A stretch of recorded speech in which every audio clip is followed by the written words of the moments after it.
World news के sponsor हैं स्वागत, अदरक, लहसुन और मसाले 100% प्योर एंड हाइजीनिक। अस्सलाम वालेकुम, आदाब। मैं हूं खलील फरहाद। शुरू करते हैं वर्ल्ड न्यूज हेडलाइंस के साथ। आलम इस्लाम के लिए खुशखबरी। कोरोना वबा के बाद पहली मरतबा मस्जिद हराम में बैरूनी सहन में अदा की गई नमाज उम्रा ज़ायरीन की तादाद बढ़ाकर यौमिया 1 लाख कर दी गई।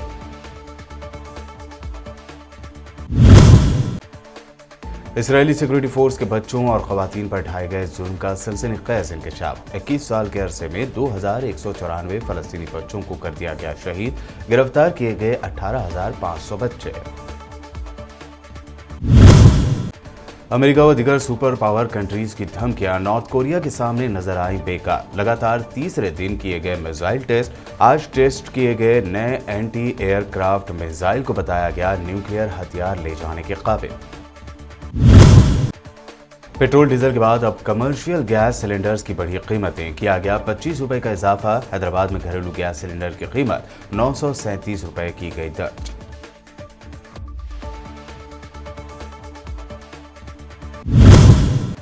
मोदी सरकार के ज़रिए क़वानीन के खिलाफ किसानों ने सुप्रीम कोर्ट से मांगी जंतर मंतर पर धरने की इजाज़त, तो सुप्रीम कोर्ट ने जताई शदीद नाराज़गी। कहा, आपने पूरे शहर का गला घोट दिया है, अब क्या लोग अपना बिजनेस कर दे बंद।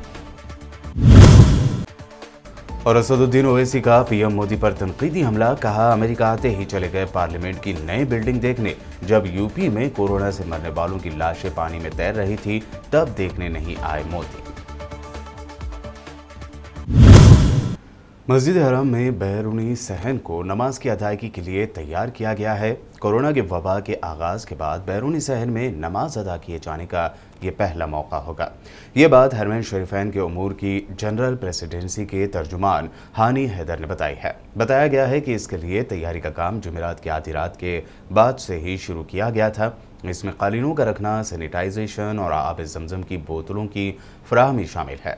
दूसरी जानिब आलम इस्लाम के लिए एक और खुश खबर ये भी है कि सऊदी अरब की वजारत हज व उमरा ने हरम मक्की में उमरा ज़ायरीन की यौमिया तादाद बढ़ाकर 1 लाख कर दी है। वहीं मस्जिद हरम में नमाजियों की तादाद भी बढ़ाकर 60,000 कर दी गई है। बयान में कहा गया है कि उमरा ज़ायरीन और नमाजियों की तादाद में इजाफे के बावजूद सेहत के कोरोना प्रोटोकॉल पर सख्ती के साथ अमल दरामद किया जाएगा। सऊदी अरब की वजारत हज ने 70 साल से ज़ायद उम्र के अफराद के लिए उम्रा की अदायगी की इजाज़त दी दी है। ताहम ऐसे उम्रा ज़ायरीन का वैक्सीन के दोनों डोज लिए हुए होना ज़रूरी है। इसराइल की जालिम सिक्योरिटी फोर्स के फ़लस्तीनी बच्चों पर ढाए जाने वाले मज़ालिम के बारे में सनसनीखेज़ इंकशाफ हुआ है। बताया गया है कि फ़लस्तीन के पहले इंतफाज़ा से लेकर अब तक 2000 से ज़ायद फ़लस्तीनी बच्चे शहीद कर दिए गए। फ़लस्तीनी कैदियों के तहक़ीक़ाती सेंटर ने ऐलान किया है कि साल 2000 में इंतफाज़ा अल-अक़सा के आगाज़ से अब तक यानी 21 साल के अरसे में 2194 फ़लस्तीनी बच्चे शहीद किए गए। ये रिपोर्ट इंतफाज़ा अल-अक़सा की 21वीं सालगिरह की मुनासिबत पर जारी की गई है। इस रिपोर्ट में इसी तरह फ़लस्तीनियों की शहादत और उनकी गिरफ्तारी के आदाद व शुमार भी बयान किए गए हैं। रिपोर्ट में बताया गया है कि सितंबर 2000 से अब तक 1,30,000 फ़लस्तीनी, जिनमें 2,364 ख़वातीन और 18,500 बच्चे शामिल हैं, गिरफ्तार किए जा चुके हैं।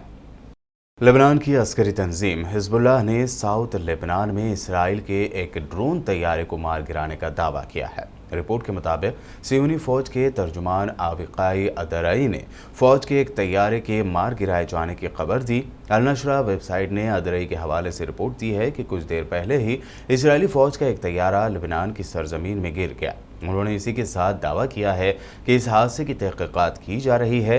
हिजबुल्लाह की जानिब से इसराइल का ड्रोन तैयारा मार गिराया जाना इसराइल के लिए बड़ी हजीमत की बात मानी जा रही है।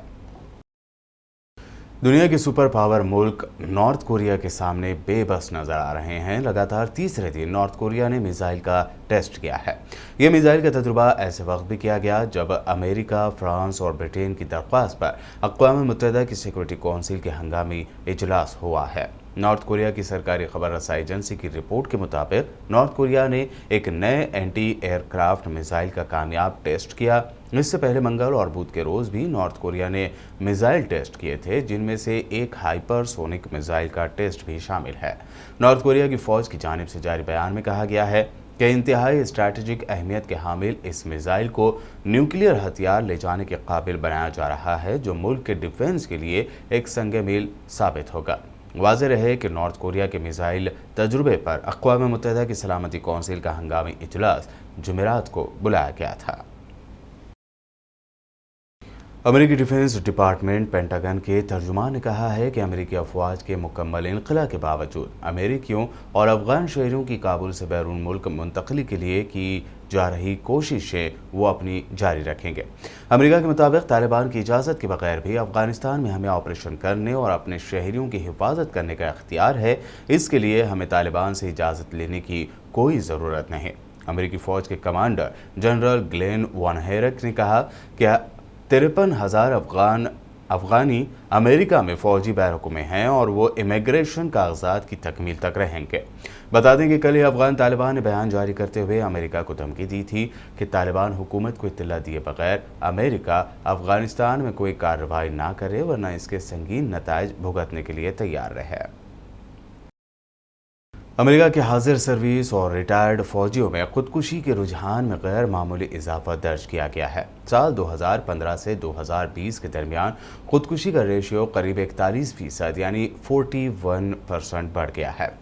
फारस खबर रसा एजेंसी की रिपोर्ट के मुताबिक अमेरिका की वजारत जंग पेंटागन ने कल अपनी सालाना रिपोर्ट जारी की, जिसके मुताबिक अमेरिकी फौजियों में साल 2020 में खुदकुशी की शरह 9.1% रही, जबकि साल 2020 में रिजर्व फोर्स में खुदकुशी की शरह 19.2% रिकॉर्ड की गई।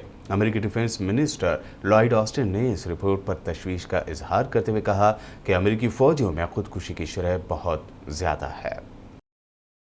मुत्तहिदा अरब अमारात यानी यूएई में दुबई एक्सपो 2020 यानी 2020 नामी इंटरनेशनल एग्जीबिशन के इनॉग्रेशन के बाद इसे आम शहरियों के लिए खोल दिया गया है।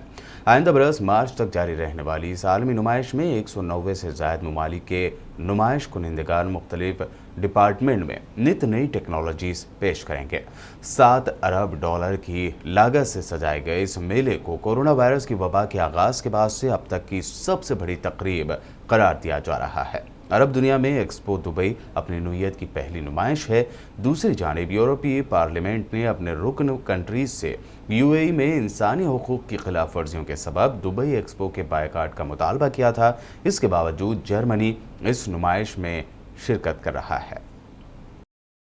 सऊदी अरब के बारे में आमतौर पर जो ख्याल पाया जाता है कि यहाँ मर्दों का गलबा है, औरतों को मर्दों के ज़ेर असर रहना पड़ता है, ख़ासकर बीवियों को, क्योंकि यहाँ एक से ज़ायद शादी करने का रिवाज है। लेकिन जो ताज़ा रिपोर्ट सामने आई है उसमें हैरत अंगेज़ इंकशाफ हुआ है कि शोहरों की एक बड़ी तादाद सऊदी अरब में बसती है जिन्हें अपनी बीवियों से मारपीट का सामना करना पड़ता है। एक रिपोर्ट के मुताबिक सऊदी अरब में मर्दों को भी ख़वातीन के हाथों तशद्दुद का सामना है। सऊदी अरब में घरेलू तशद्दुद की रोकथाम के लिए काम करने वाली कमेटी ने इंकशाफ किया है कि मुमलिकत में 5% यानी 5% मर्दों को बीवियों की जानिब से तशद्दुद का सामना होता है। बुलेटिन में वक्त हुआ है एक शॉर्ट ब्रेक का। ब्रेक के बाद जल्द लौटेंगे और देखेंगे अहम नेशनल न्यूज़।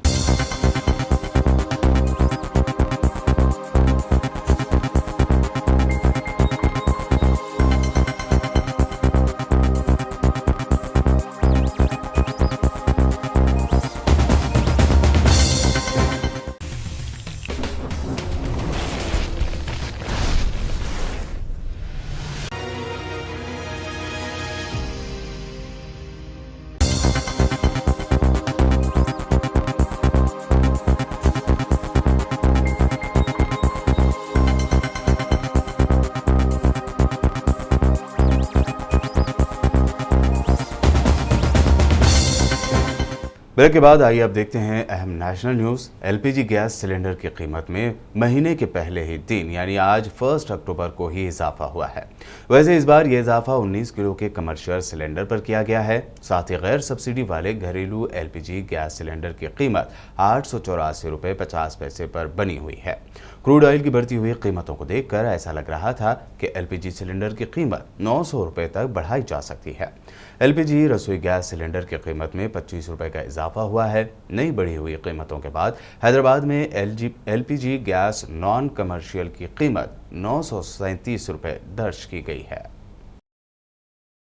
ईस्टर्न लद्दाख में तनाव के लिए मुल्क को यानी हिंदुस्तान को जिम्मेदार ठहराने की कोशिशों के लिए चीन को आड़े हाथों लिया गया। चीन के इल्जामात पर भारत ने मुंहतोड़ जवाब देते हुए कहा कि चीन के उकसाने वाले रवैये से अमन खराब हुआ है।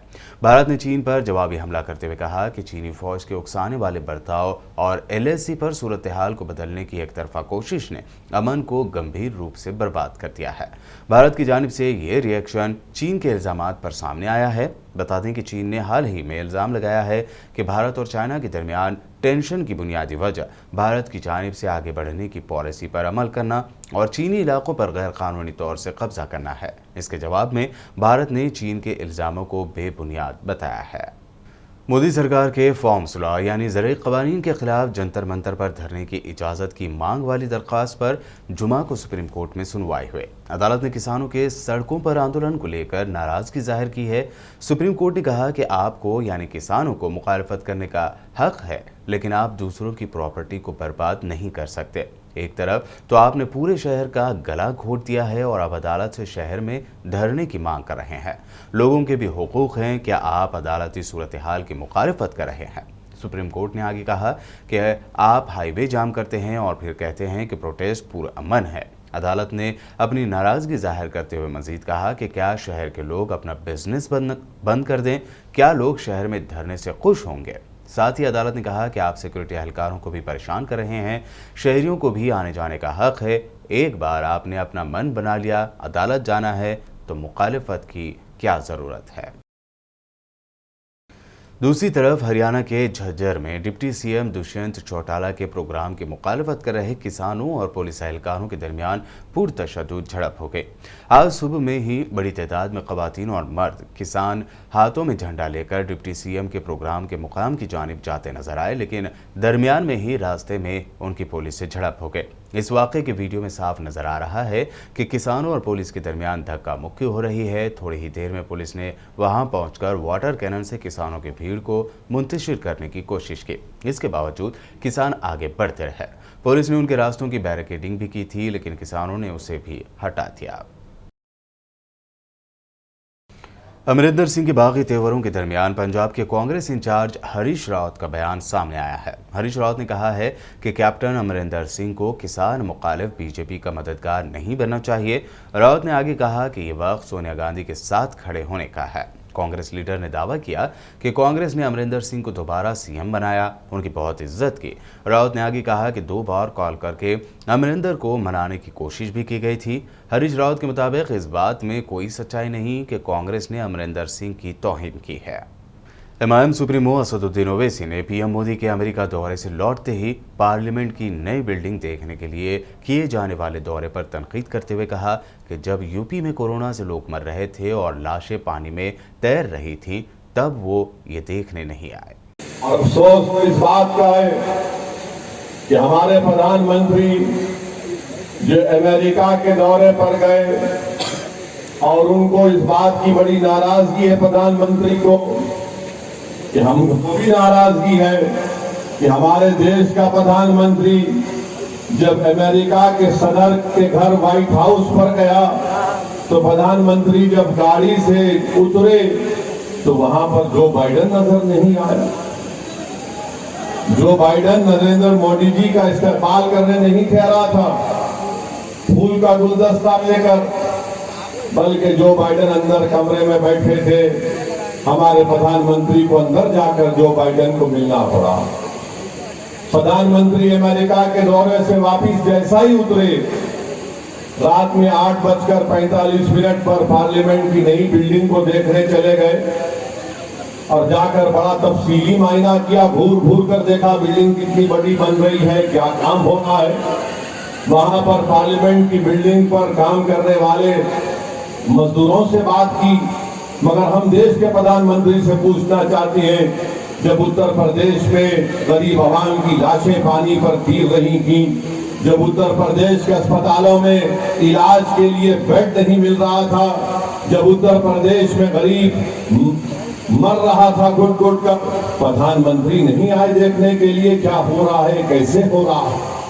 मगर पार्लियामेंट की एक ज़ेरे तामीर बिल्डिंग को देखने के लिए प्रधानमंत्री अपने कैमरामैन को, अपने फोटोग्राफर को लेकर जाते हैं आज आप बताइए कि जब लोग उत्तर प्रदेश में 1 लाख से जायद कोविड की सेकेंड वेव में मर गए, इनके ताल्लुक से कोई कुछ नहीं कहता। जिला परिषद का चुनाव कराया गया, गवर्नमेंट के मुलाजिमीन की मौत हो गई कोविड की वजह से। क्या ये विकास है? उत्तर प्रदेश के नानपारा असम्बली हल्के ज़िला बहराइच में एक अजीम जलसे-आम से खिताब करते हुए नौजवानों से ख़ास तौर पर असदुद्दीन ओवैसी ने अपील की कि वो मुत्तहद होकर मजलिस को वोट दें। साथ ही एमआईएम सुप्रीमो ने उनकी स्पीच के वीडियोस सोशल मीडिया पर शेयर करने की अपील भी की। कर रहा हूं कि आप मेरा काम करोगे नौजवानों, मेरी इस तकरीर को जरा डालो सोशल मीडिया पे, यूट्यूब पर डालो, टिकटॉक तो खत्म हो गया पर इंस्टाग्राम पे डालो, वो जो फसाद बुक है जिसको फेसबुक कहते हैं उस पर भी डालो, सब जगह डालो ताकि घर घर तक हमारी बात पहुंच जाए, हमारे उलमाओं तक, हमारे मशाइखीन तक, हमारी इज्जतदार माँ और बहनों तक ये सच्चाई का पैगाम उनके कानों तक पहुंच जाए और फिर आप फैसला करो। अगर मेरे अल्फाज में एक भी सच्चाई है तो उस पर अमल करो। खुदा के आपको अपनी क़यादत को बनाना है, आपको अपने सफल से नेता को बनाना है। कब तक आप इन तमाम को वोट दिए मगर आपको क्या मिला बताइए मुझे। पार्लियामेंट में हम बोलते हैं, उत्तर प्रदेश में हम आए तो बोलते हैं अगर ओवैसी के 10-15 जीत जाएंगे तो क्या होगा। हमको किसी ने पूछा, एक समाजवादी के और बीएसपी के नेता ने पूछा कि यार ओवैसी एक बात बताओ, अगर उत्तर प्रदेश में तुम्हारे 15-20 जीत गए तो क्या होगा, क्या कर लोगे तुम, क्या तुम सरकार बनाओगे, क्या तुम सत्ता में आओगे। तो हमने कहा सुनो, तुम्हारे सवाल का 2 जवाब हम देते हैं। पहला जवाब यह है कि जब हम बिहार में इलेक्शन लड़ रहे थे, सीमांचल में इलेक्शन लड़ रहे थे, तो ये सेकुलर से पार्टी जो अपने आप को सेकुलर कहते, सेकुलर नहीं है, लोग फिरका परस्त हैं। ये अपने आप को सेकुलर दिखाते पर अंदर आरएसएस की चड्डी पहनकर अपने आप को सेकुलर कहते हैं लोग। अब तो आरएसएस भी 90 साल के बाद पैंट पहनना शुरू कर दिया। सॉरी, आप पैंट पहन रहे हैं। तो मेरे अजीज दोस्तों, हमने कहा कि जब सीमांचल बिहार में इलेक्शन लड़ रहे थे, यही लोग ने, मीडिया के लोग जाकर सीमांचल की हमारी एक मां से पूछे कि बताओ मां, इस विधानसभा के बिहार के चुनाव में तुम किसको वोट दोगे। तो उस हमारी बहादुर मां ने कहा कि वो जो गोल टोपी सर पर है, जिससे चेहरे पे दाढ़ी है, उसको वोट देंगे। तो उस रिपोर्टर ने पूछा कौन सा, कौन, सबके सर पर गोल टोपी है, दाढ़ी है। बोले वो लंबा सर का जो है ना, जो हैदराबाद से है। जेएनयू स्टूडेंट यूनियन के फॉर्मर प्रेसिडेंट कन्हैया कुमार ने कांग्रेस ज्वाइन करने के बाद दिए गए अपने पहले इंटरव्यू में कहा कि राहुल गांधी इकलौते लीडर हैं जो बीजेपी के खिलाफ ईमानदारी से लड़ रहे हैं। बीजेपी के खिलाफ कांग्रेस ही लड़ सकती है। कांग्रेस एक नेशनल पार्टी है, कांग्रेस एक बड़ा जहाज है, इसका मजबूत रहना जरूरी है।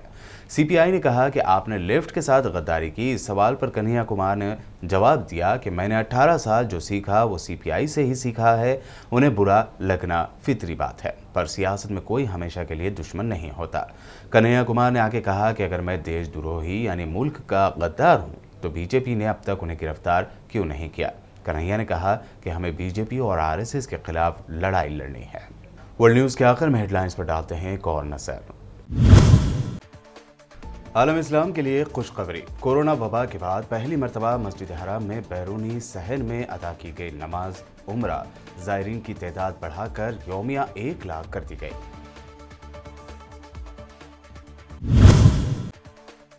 इसराइली सिक्योरिटी फोर्स के बच्चों और खवातीन पर ढाए गए जुल्म का सनसनीखेज इंकशाफ। 21 साल के अरसे में 2194 फलस्तीनी बच्चों को कर दिया गया शहीद। गिरफ्तार किए गए 18,500 बच्चे। अमेरिका व दीगर सुपर पावर कंट्रीज की धमकियां नॉर्थ कोरिया के सामने नजर आई बेकार। लगातार तीसरे दिन किए गए मिसाइल टेस्ट। आज टेस्ट किए गए नए एंटी एयरक्राफ्ट मिसाइल को बताया गया न्यूक्लियर हथियार ले जाने के काबिल। पेट्रोल डीजल के बाद अब कमर्शियल गैस सिलेंडर्स की बढ़ी कीमतें। किया गया 25 रुपए का इजाफा। हैदराबाद में घरेलू गैस सिलेंडर की कीमत 937 रुपए की गई दर्ज।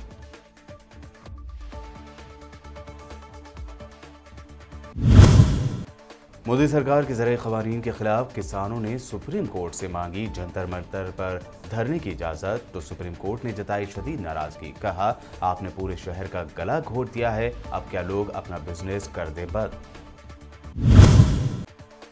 और असदुद्दीन ओवैसी का पीएम मोदी पर तनकीदी हमला। कहा, अमेरिका आते ही चले गए पार्लियामेंट की नई बिल्डिंग देखने, जब यूपी में कोरोना से मरने वालों की लाशें पानी में तैर रही थी तब देखने नहीं आए मोदी। वर्ल्ड न्यूज में अभी आपने देखी अहम इंटरनेशनल और नेशनल न्यूज। ताज़ा तरीन खबरों और दिलचस्प प्रोग्राम्स के लिए देखते रहिए BBN चैनल।